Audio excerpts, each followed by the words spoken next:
I never thought I'd be the type of woman to go through my husband's phone. But when you die and come back to life, your priorities change dramatically. My name is Sarah Chen, and 3 months ago I died in a car accident while rushing to my second job. A job I only needed because my husband had convinced me we were barely scraping by. When I opened my eyes again, I wasn't in a hospital room surrounded by machines. I was back in our tiny studio apartment, staring at the same water-stained ceiling, but with the shocking knowledge of what I would discover about the man sleeping next to me. You see, death has a way of giving you perfect clarity about lies you were too in love to see. And David Kim, or should I say David Sterling, heir to a billion-dollar empire, had built our entire marriage on the biggest lie I could have imagined. But let me start from the moment I realized I had been given an impossible second chance, and how I used it to uncover a deception so elaborate that it would have impressed even the most skilled con artist. The morning I woke up reborn, David was in the shower humming the same off-key tune he always hummed when he was happy. In a few minutes, he'd come out wearing his carefully distressed jeans and faded t-shirt, kiss me good morning, and start his routine of pretending to be a struggling entrepreneur. But this time, I had memories of things that hadn't happened yet. I remembered the phone calls he would take in hushed tones, the mail addressed to different versions of his name, and most shocking of all, I remembered what I would find if I knew where to look. As I lay there listening to the shower, my mind was racing with impossible knowledge. I knew that in exactly 47 minutes, David would get a call from someone he'd identify as a potential client. But it wasn't a client, it was his father's personal assistant, calling about a board meeting where David was expected to vote on a merger worth $300 million. I knew that our rent, which David always stressed about paying, was actually being automatically withdrawn from a trust fund account that received $50,000 every month.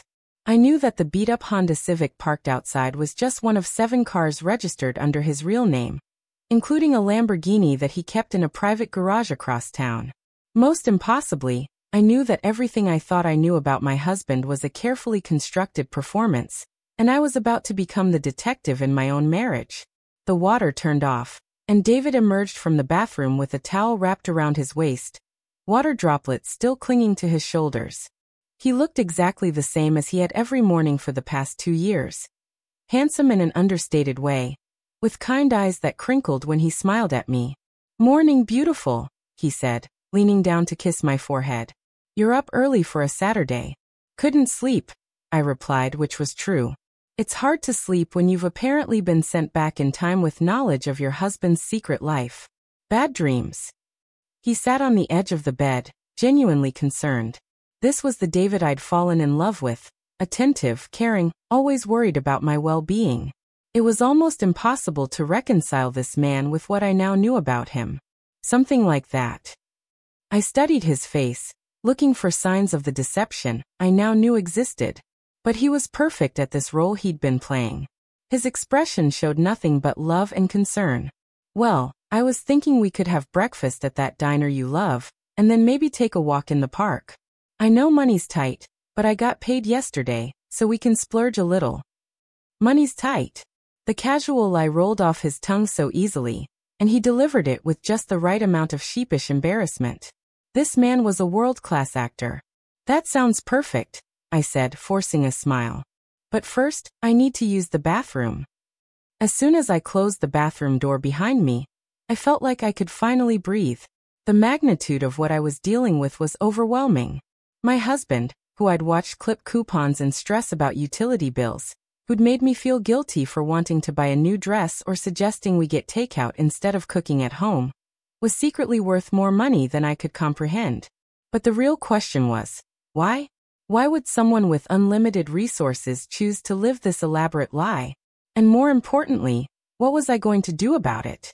I looked at myself in the cracked mirror above our pedestal sink. The woman staring back at me looked the same as always, but I felt fundamentally different. I had been given knowledge and a second chance, and I wasn't going to waste either. When I came out of the bathroom, David was getting dressed in his usual poor man's uniform. Jeans with strategic wear spots that I now realized were probably designer distressing, and a t-shirt that was soft and perfectly fitted in a way that suggested it cost more than my monthly groceries. "I'll be right back," he said, kissing me quickly. Mrs. Patterson next door is having trouble with her computer again, and I promised I'd take a look. Mrs. Patterson was 83 years old and lived alone with her cat. David had been helping her with various household problems for months, never accepting payment, always insisting it was just being neighborly. This was one of the things I'd loved most about him. His kindness to others, especially elderly people who reminded him of his grandmother. But now I wondered if even his kindness was calculated. Was he helping Mrs. Patterson because he genuinely cared? Or because it was part of his image as a struggling but good-hearted young man? After David left, I had approximately 30 minutes before he'd return. 30 minutes to start my investigation. I'd never snooped through David's things before. I'd trusted him completely. But trust was a luxury I could no longer afford. I started with his desk, a small wooden table where he kept his laptop and a few business books. The laptop was password protected, but I had an advantage now. In my future memories, I'd seen him enter his password dozens of times. Sarah Forever 123. Even his password was designed to make me feel special and loved. The laptop opened to reveal a desktop that looked exactly like what you'd expect from a struggling entrepreneur. Files labeled Business Plan 2025, Client Proposals, Marketing Ideas. But when I started opening folders, I found something strange. The business documents were all template files, generic forms that had never been filled out. The client proposals were addressed to companies that didn't exist. David's entire computer was essentially a prop. But buried deep in a folder labeled System Files, a folder most people would never think to open, I found what I was looking for. Bank statements, property deeds, investment portfolios. All under the name David K. Sterling. The first document I opened was a monthly statement for a checking account. The balance made me feel physically sick. $847,000. Just sitting and checking. His savings account had over $2 million. But that wasn't even the shocking part. The shocking part was the monthly deposit. $50,000 automatically transferred from something called Sterling Family Trust. I opened more documents with hands that were beginning to shake. Property deeds for a penthouse apartment in Manhattan, a beach house in the Hamptons, and a ski lodge in Aspen. Stock portfolios worth tens of millions of dollars. And then, the document that made everything clear. Corporate filings identifying David K. Sterling as the sole heir to Sterling Industries, a multinational corporation with annual revenues in the billions. My husband wasn't just rich. My husband was stupid rich. Generationally wealthy. Private jet and yacht club rich. And he'd been pretending to be poor while I worked 2 jobs, and worried about whether we could afford to replace our broken toaster. I heard footsteps in the hallway and quickly closed all the files, my heart pounding so hard I was sure David would hear it when he walked in. I positioned myself on the couch with a book, trying to look casual, but inside I was reeling. Mrs. Patterson's computer is running like new, David announced as he came through the door. Poor thing had about 1,000 browser toolbars installed. I have no idea how she manages to find anything online. He sat down next to me, completely relaxed, completely comfortable in his lie. What are you reading? I looked down at the book in my hands. I'd grabbed it randomly, and it turned out to be one of the business books from his desk. Just looking through some of your research, I said. I thought maybe I could help with your business planning. Something flickered across his face, too quickly for me to read. That's sweet, baby, but it's pretty dry stuff. Besides, I don't want you to worry about all that. Things are going to work out. How can you be so sure? I just have a good feeling about some opportunities that are coming up. Trust me. Trust him. The man who was lying to me about every single aspect of his identity wanted me to trust him. The phone rang, and David glanced at the caller ID. I saw his shoulders tense slightly. I should take this, he said, already moving toward the bedroom. Just a potential client, but you know how important every lead is. He closed the bedroom door behind him, but I could hear the murmur of his voice through the thin walls. This was my chance to confirm what I already suspected. I crept closer to the door and pressed my ear against it. Yes, I understand the timeline for the merger vote, David was saying. No, I can't make the board meeting on Tuesday. I'm maintaining the cover story until. Cover story. He was talking about me like I was some kind of operation he was running. I know father is getting impatient, but I need more time. Sarah still doesn't suspect anything, and I want to keep it that way until I'm ready to. I didn't hear the rest because I was backing away from the door, my hands over my mouth to keep from making any sound. Not only was David lying about being poor, but his father, who was presumably the head of Sterling Industries, knew about me and was apparently waiting for something. David emerged from the bedroom a few minutes later, looking apologetic. Sorry about that. The client had some urgent questions about his project timeline. Everything okay? I asked, proud of how normal my voice sounded. Yeah, just the usual startup stress. But hey, speaking of stress, I was thinking we could do something special today. Maybe drive out to that lighthouse we've been talking about visiting. The lighthouse was about 2 hours away, and we'd been saying we wanted to visit it for months. It would be a perfect distraction, and normally I would have been thrilled by the spontaneous adventure. But now I couldn't help wondering if David was trying to get me away from the apartment for some reason. That sounds wonderful, I said. But let me just grab a few things. While David was getting the car ready, I quickly took photos of the most important documents I'd found on his computer. Bank statements, property deeds, and corporate information. I uploaded them to a cloud storage account David didn't know about, using my phone's data instead of our Wi-Fi network. The drive to the lighthouse should have been romantic. David was being especially attentive, pointing out interesting houses we passed, stopping to buy me wildflowers from a roadside stand, being the perfect boyfriend version of himself that I'd fallen in love with. But every sweet gesture felt like manipulation now that I knew the truth. Penny for your thoughts? David asked when I'd been quiet for too long. Just thinking about how lucky I am, I said. It wasn't entirely a lie. I was lucky to know the truth, even if it was devastating. I'm the lucky one, he replied, reaching over to squeeze my hand. I know our life isn't easy right now, but I promise you, Sarah, everything is going to change soon. I'm going to be able to give you everything you deserve. What if I don't need everything? What if I'm happy with what we have? He glanced at me, something unreadable in his expression. You say that now, but wait until you see what's possible. Wait until you don't have to work 2 jobs or worry about money or live in that tiny apartment.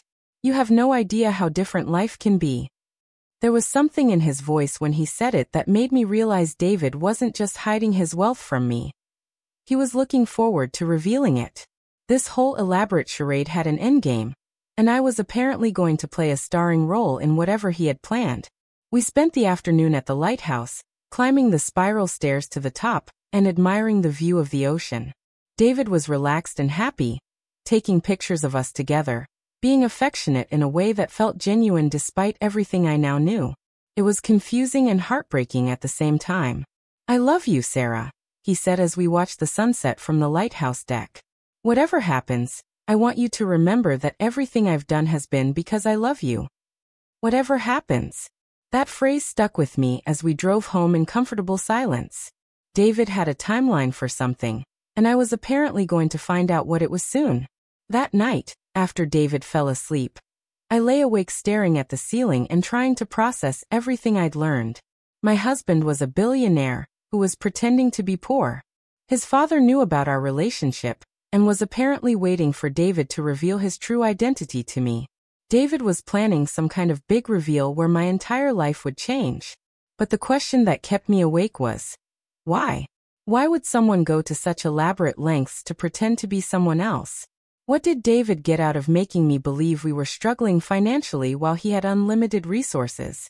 Over the next few days, I became a detective in my own marriage. I started paying attention to details I'd previously overlooked, and what I found was both impressive and disturbing.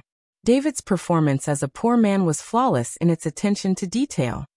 His clothes were high-quality items that had been carefully distressed to look worn. His shoes were expensive leather that had been deliberately scuffed.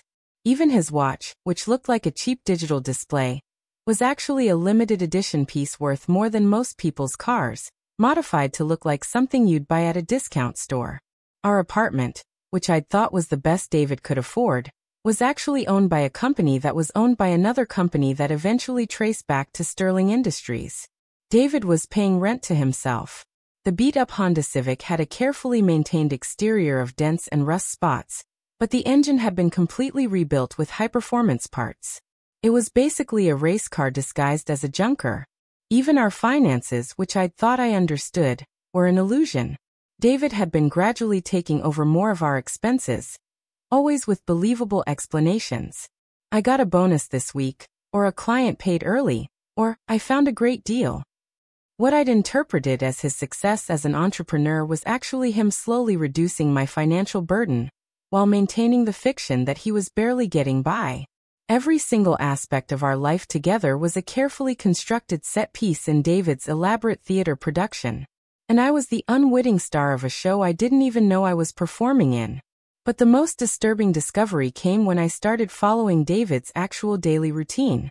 He told me he was meeting with potential clients and working on expanding his business, but when I discreetly tracked his movements, I found out where he really went during his mysterious absences. David spent his days at Sterling Industries' corporate headquarters, 47 floors of gleaming glass and steel in the heart of the financial district. I watched from a coffee shop across the street as he walked into the building wearing a perfectly tailored suit, greeted by name by security guards, clearly belonging in a way that contradicted everything he'd told me about his life. I followed him one day, staying far enough back to avoid detection. David took the executive elevator to the 45th floor, where a brass nameplate on the door read David K. Sterling, VP of Strategic Development.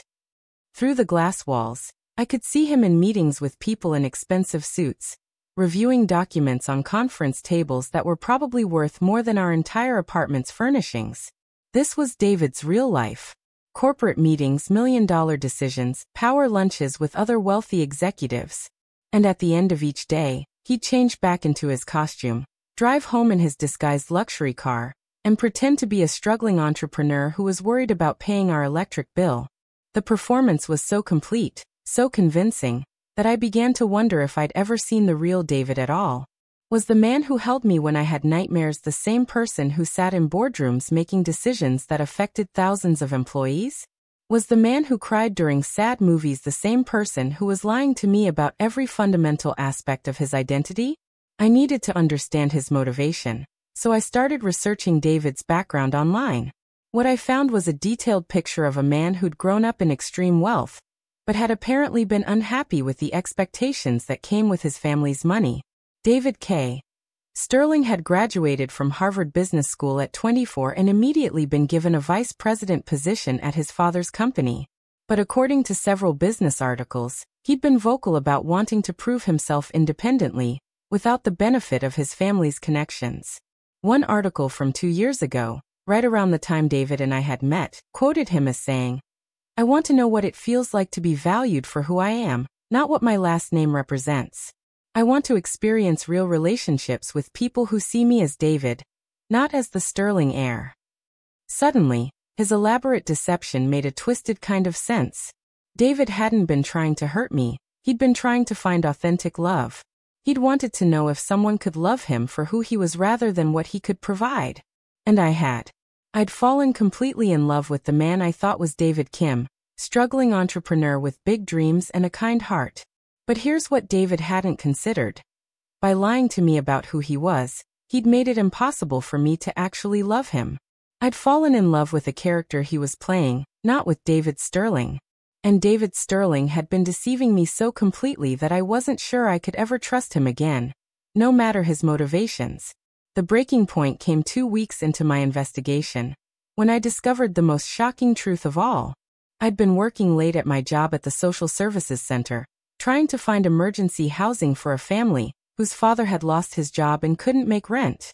It was heartbreaking work, made worse by the knowledge that my own husband could have solved their problems with what amounted to pocket change for him.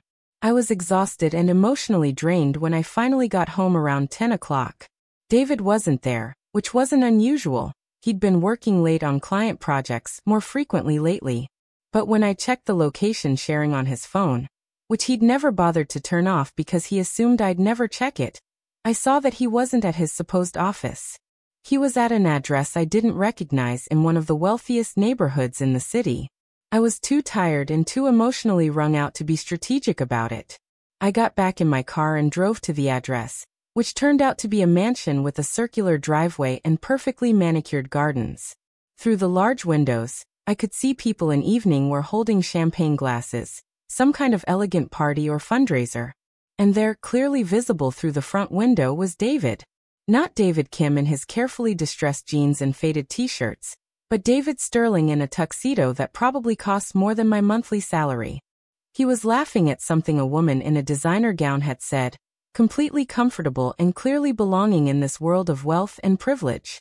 I sat in my car across the street, watching my husband at a party he'd never mentioned, in a world he'd never acknowledged existed, being a person I'd never met. And that's when I realized that David wasn't just lying about his money. He was living a complete double life, and I was essentially his kept woman without knowing it. The woman he'd been talking to was beautiful in the way that only comes with unlimited access to personal trainers, nutritionists, and high-end beauty treatments. She was everything I wasn't: polished, sophisticated, clearly born into the kind of world David actually belonged to. And the way David was looking at her, the easy intimacy in their conversation, made my stomach drop. I watched them move together toward a quieter corner of the room. Watched the woman place her hand on David's arm in a way that suggested familiarity. Watched David lean in close to whisper something that made her laugh and blush. That's when I realized I wasn't just married to a liar. I was married to a man who was living in two completely different worlds, and I had no idea which version of him was real, or if either of them was. I drove home in a daze, arriving back at our apartment just minutes before David returned. He came through the door looking slightly disheveled, his tie loosened and his tuxedo jacket over his arm. But by the time I saw him, he'd already changed back into his David Kim costume. "Hey baby," he said, hanging up a jacket I'd never seen before. "How was your day?" "Long," I said, studying his face. "How was yours?" "The usual. Client meetings, paperwork, the exciting life of an entrepreneur," he said with a self-deprecating laugh. "I'm sorry I'm so late. The meeting ran longer than expected." He was lying so smoothly, so naturally, that if I hadn't seen him at that party, I never would have questioned his story. He even had details ready about which client he'd been meeting with and what they'd discussed. "Who was the client?" I asked. "Marcus Williams, that tech startup guy I told you about last week. He's finally ready to move forward with the consulting contract, but you know how these business dinners go. Lots of networking, lots of small talk before you get to the actual work discussion." I nodded like I believed him, but inside I was calculating the timeline. David couldn't have been at a business dinner with a client and at a high society party at the same time. One of those stories was a complete fabrication, and given what I'd witnessed, I was pretty sure it wasn't the party. "I'm exhausted," I said. "I think I'm going to take a bath and go to bed." "That sounds perfect. You work too hard, Sarah. I hate seeing you so stressed all the time." "You work too hard." Coming from a man who could have eliminated all my work stress with a single phone call to his accountant, the comment was almost insulting. But David delivered it with such sincere concern that if I hadn't known better, I would have been touched by his empathy. I lay in the bathtub that night, staring at the ceiling and trying to figure out what I was going to do with the knowledge I'd gained. My husband was living a double life that was so elaborate it qualified as a form of psychological manipulation.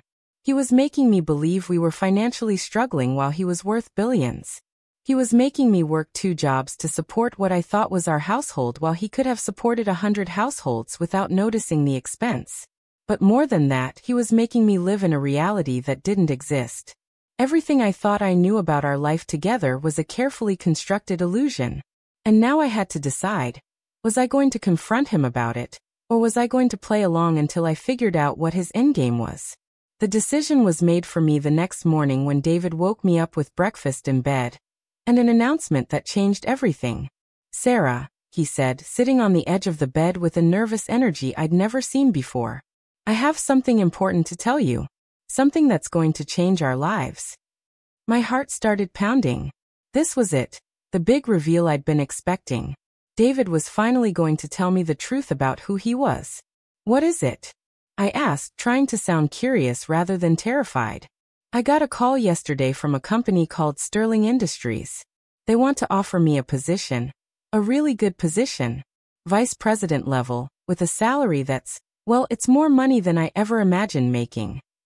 I stared at him, waiting for him to admit that Sterling Industries was his family's company, that he was already an executive there, that this whole story was just another layer of deception. But David continued as if he really was a struggling entrepreneur who'd just been offered the opportunity of a lifetime. The thing is, David continued, they want me to start immediately, like this week.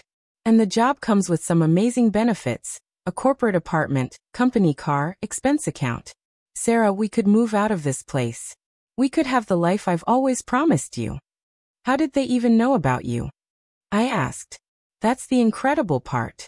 Apparently, some of my clients have connections there, and they've been recommending my work. It's like everything I've been building toward has finally paid off. The story was so perfectly constructed that I almost admired David's creativity. He was finding a way to transition from his fake poor identity to his real wealthy identity, without ever admitting that he'd been lying to me. As far as I was supposed to know, David Kim was simply a talented entrepreneur who'd finally gotten his big break. That's amazing, I said, forcing enthusiasm into my voice. Tell me more about the job. David's eyes lit up as he described the position, and I realized he was genuinely excited to finally be able to stop pretending to be poor. He talked about the corporate culture at Sterling Industries, about the projects he'd be working on, about the opportunities for advancement. Everything he said was probably true, but he was presenting it as if he was learning about the company for the first time rather than describing the place where he'd spent every day for the past 2 years. There's one more thing, David said, reaching into his nightstand drawer. Now that I'm going to be making real money, I think it's time we took the next step. He pulled out a jewelry box, not the simple black box his original proposal ring had come from, but an elegant white box with gold trim that screamed expensive jewelry store. Sarah Chun, David said, getting down on one knee beside the bed. Will you marry me? Again? I know we're already married, but I want to do it right this time.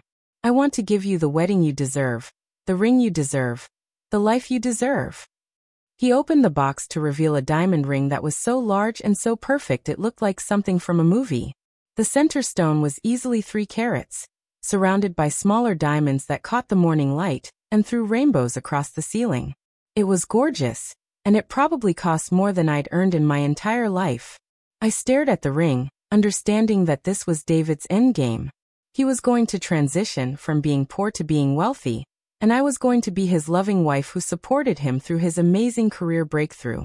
We'd have a big wedding with all his wealthy friends and family, and I'd be introduced to his real world as the woman who'd loved him when he had nothing. It was actually a brilliant plan.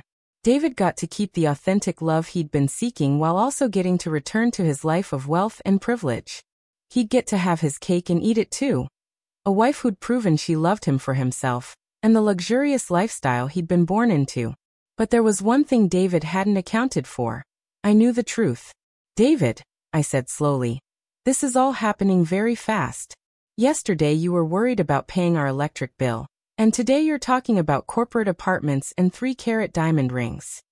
I know it's a lot to process, he said, still holding the ring box. But sometimes life changes quickly when you get the right opportunity. This is our chance, Sarah. This is our chance to have everything we've dreamed about. Our dreams.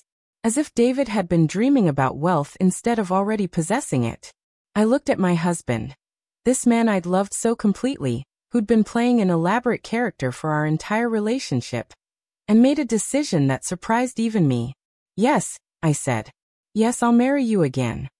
David's face broke into the biggest smile I'd ever seen from him, and he slipped the enormous ring onto my finger. It was heavy and beautiful and completely surreal. I love you so much, Sarah, he said, climbing back into bed and pulling me into his arms. I promise you, everything is going to be perfect from now on. No more worrying about money, no more stress, no more tiny apartments and second-hand furniture. We're going to have the life we've always wanted. As David held me, making plans for our future that were built on lies about our past, I realized that I had a choice to make. I could confront him about everything I knew, destroy his carefully constructed plan, and probably end our marriage. Or I could play along with his deception while planning my own. David thought he was the only one with secrets, but he was about to learn that two could play the game of elaborate deception.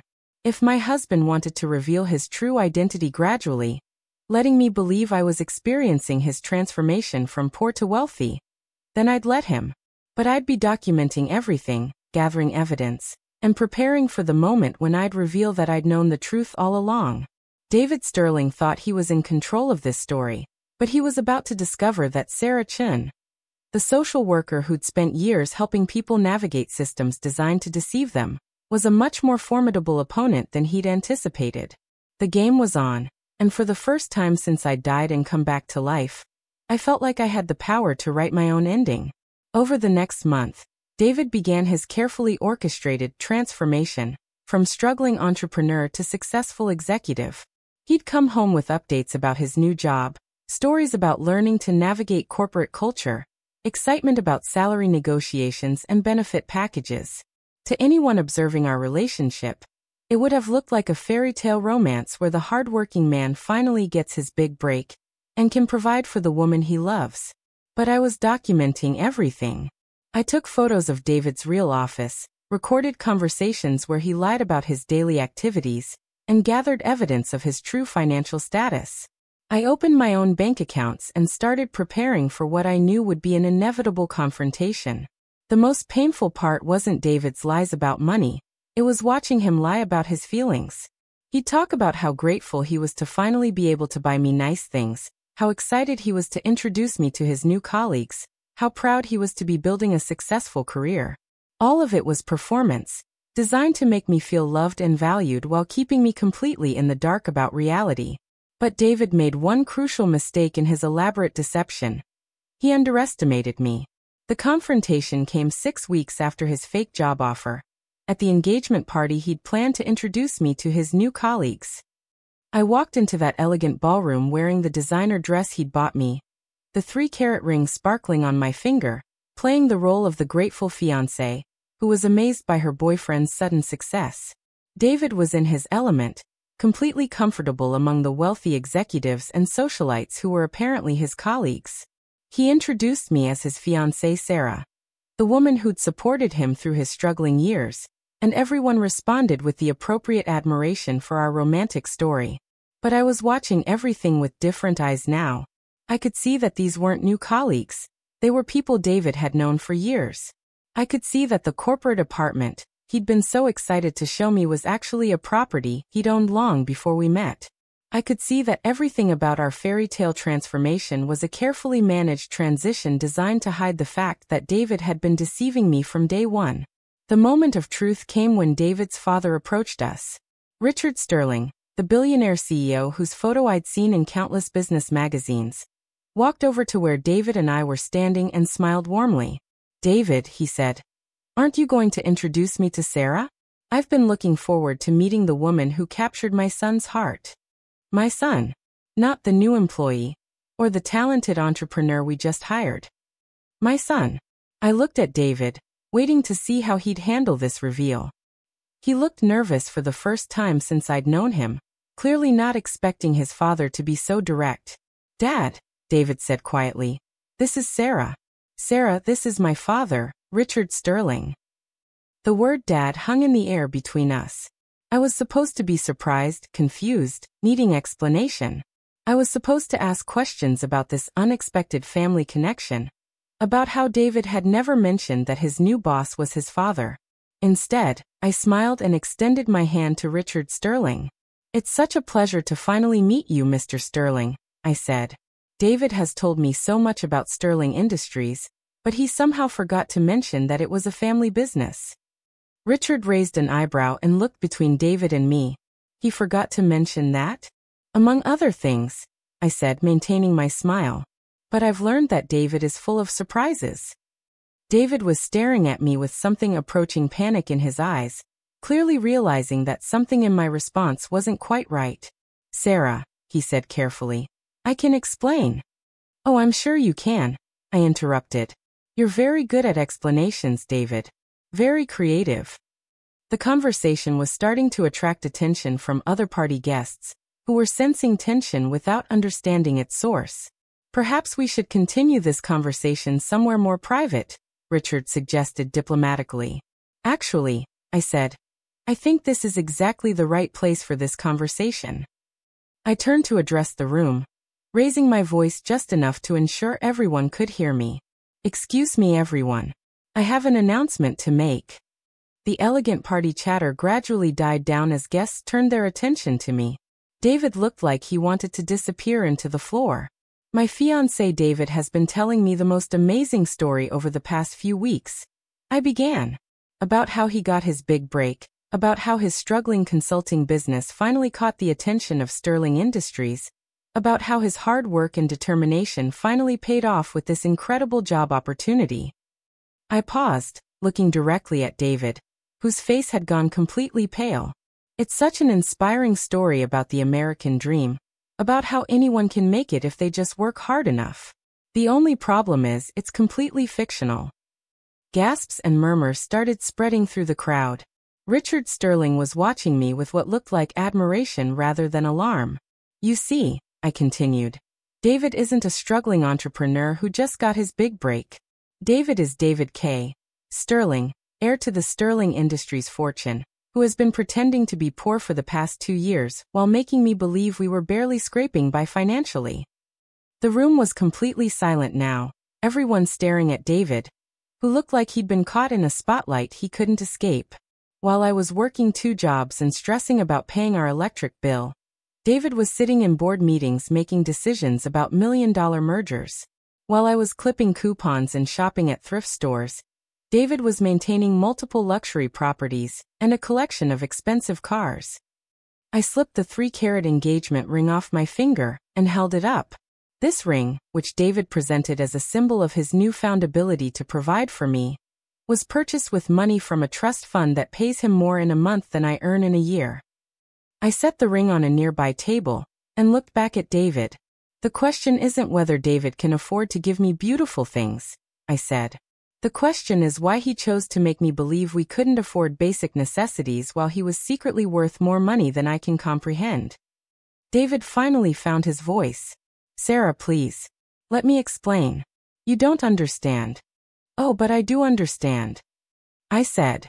I understand that you wanted to know if someone could love you for who you really are rather than what you can provide. I understand that you created an elaborate test to see if I was genuine. I understand that you thought you were conducting some kind of romantic experiment. I stepped closer to him, lowering my voice so only he could hear me. But here's what you don't understand, David. I did love you for who you really are. I loved your kindness, your intelligence, your sense of humor, your ambition. None of those things had anything to do with money. But you know what I can't love? I can't love the lies. I can't love the deception. I can't love a man who made me worry about paying rent while he owned the building. I stepped back and addressed the room again. Ladies and gentlemen, I hope you'll understand that I won't be staying for the rest of the party. And David, I hope you'll understand that I won't be staying for the rest of this engagement either. I started walking toward the exit, but Richard Sterling's voice stopped me. Sarah, he called out. Before you leave, I have something I'd like to say. I turned back, curious despite everything. I've been watching my son navigate relationships his entire adult life, Richard said. And I've seen him struggle with never knowing whether people were interested in him or his inheritance. I supported his experiment, even though I thought it was misguided. He looked at David, then back at me. But watching this conversation tonight, I realized that David found exactly what he was looking for. He found someone who loved him authentically, someone with integrity and strength of character. Unfortunately, he was so busy testing you that he forgot the most important part of any relationship: honesty. Richard walked over to where I'd left the engagement ring and picked it up. Sarah, I don't know if you'll ever be able to forgive my son for his deception. But if you're willing to give him a chance to prove that the man you fell in love with was real, despite the circumstances under which you met him, I'd be honored to welcome you into our family. I looked at David, who was standing in the middle of his elegant party, looking more vulnerable than I'd ever seen him. The man I fell in love with was honest, I said. The man I fell in love with trusted me enough to be authentic with me. The man I fell in love with respected me enough to let me make informed decisions about our relationship. I paused, considering my next words carefully. If David Sterling can be that man, the real David, not the character he created, then maybe we can find our way back to each other.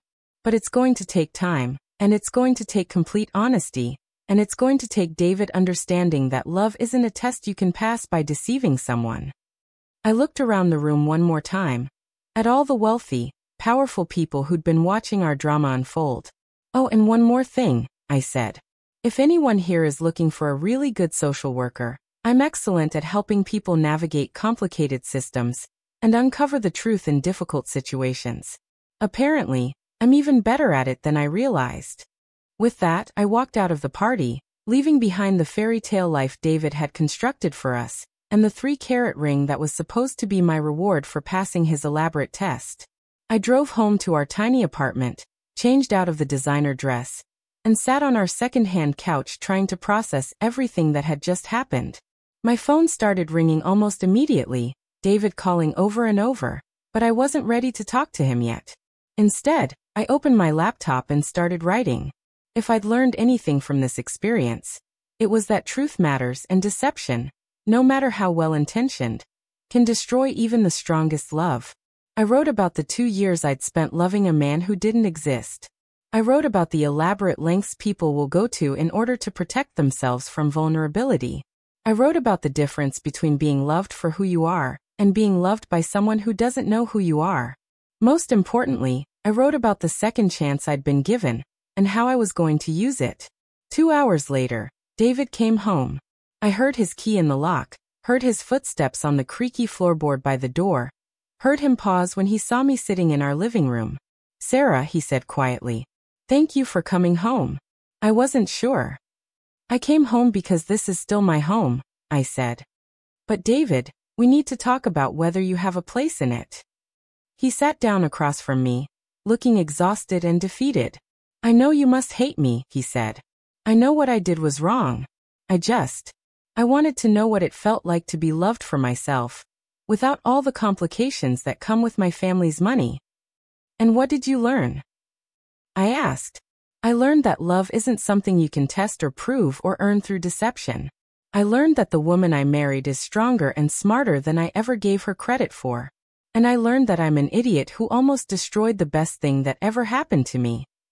I studied his face, looking for signs of the performance I'd grown accustomed to. But David looked genuinely broken, genuinely remorseful, genuinely vulnerable in a way I'd never seen before. "Here's what I learned," I said. "I learned that I loved you, the real you, so much that I was willing to sacrifice my own financial security and work myself to exhaustion to support what I thought was our shared struggle. I learned that you never trusted me enough to find out if I could handle the truth about who you are. And I learned that I'm strong enough to walk away from even the deepest love if it's built on lies." We sat in silence for several minutes, the weight of 2 years of deception hanging between us. "Is there any chance," David asked finally, "that we can start over? Not David Kim and Sarah Chun, not the poor entrepreneur and his supportive girlfriend, but David Sterling and Sarah Chun? Can you love me if you know everything about who I really am?" I looked around our tiny apartment, with its second-hand furniture and water-stained ceiling, and realized that despite everything David had put me through, this was still the place where I'd been happiest. Not because of the apartment itself, but because of the love I'd felt here, even if that love had been based on incomplete information. "I don't know," I said honestly. "I don't know if I can trust you again. I don't know if I can be in a relationship with someone who thought it was acceptable to lie to me about fundamental aspects of his identity for 2 years. I don't know if David Sterling is someone I can love the way I loved the man I thought was David Kim."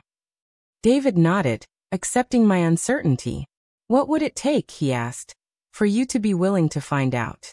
I thought about it for a long moment. "Complete transparency," I said finally. "About everything. Your finances, your family, your work, your friends, your past relationships, your future plans. No more secrets, no more tests, no more protecting me from information you think I can't handle." "Done," David said immediately. "Couples therapy, I continued.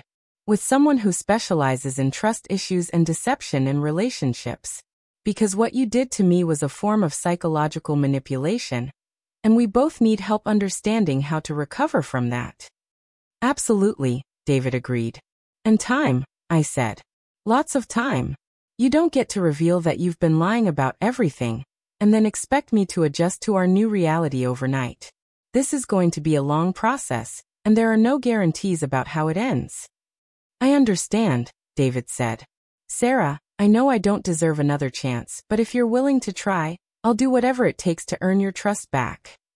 I looked at my husband, this complicated, flawed, wealthy man who'd loved me enough to give up his comfortable life, but hadn't trusted me enough to be honest with me, and realized that despite everything, I wasn't ready to give up on us completely.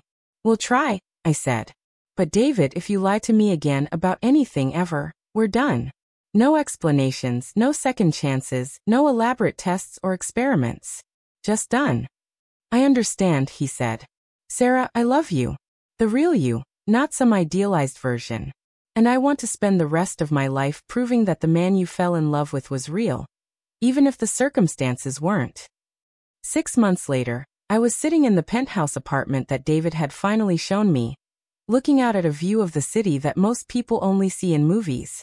We'd been going to counseling twice a week, slowly rebuilding trust and learning how to be honest with each other about everything, including the ways David's deception had affected me and the reasons he'd felt the need to create such an elaborate lie. It hadn't been easy. There were days when I wondered if I was being naive to try to rebuild a relationship with someone who'd proven he could lie so convincingly. There were days when David struggled with being completely transparent about his feelings and his fears. There were days when we both questioned whether love was enough to overcome such a fundamental breach of trust. But there were also days when I saw glimpses of the man I'd fallen in love with.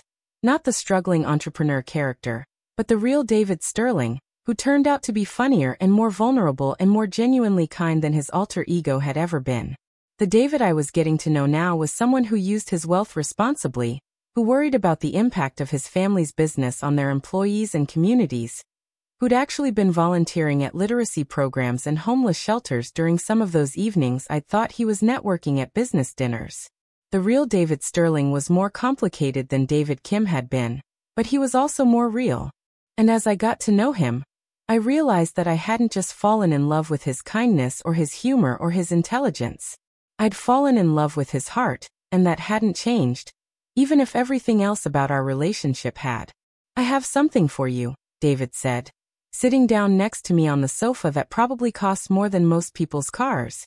He handed me a small jewelry box, not the elaborate white and gold box the 3-carat ring had come in, but a simple black box like the one he'd used for his original proposal. Before you say anything, he said quickly, this isn't an engagement ring. We're already married, and when we're ready to renew our vows, if we're ready, I want you to design the ring yourself. This is something different. I opened the box to find a simple necklace with a small pendant. The pendant was engraved with coordinates. What is this? I asked. The coordinates of the library where we met, David explained.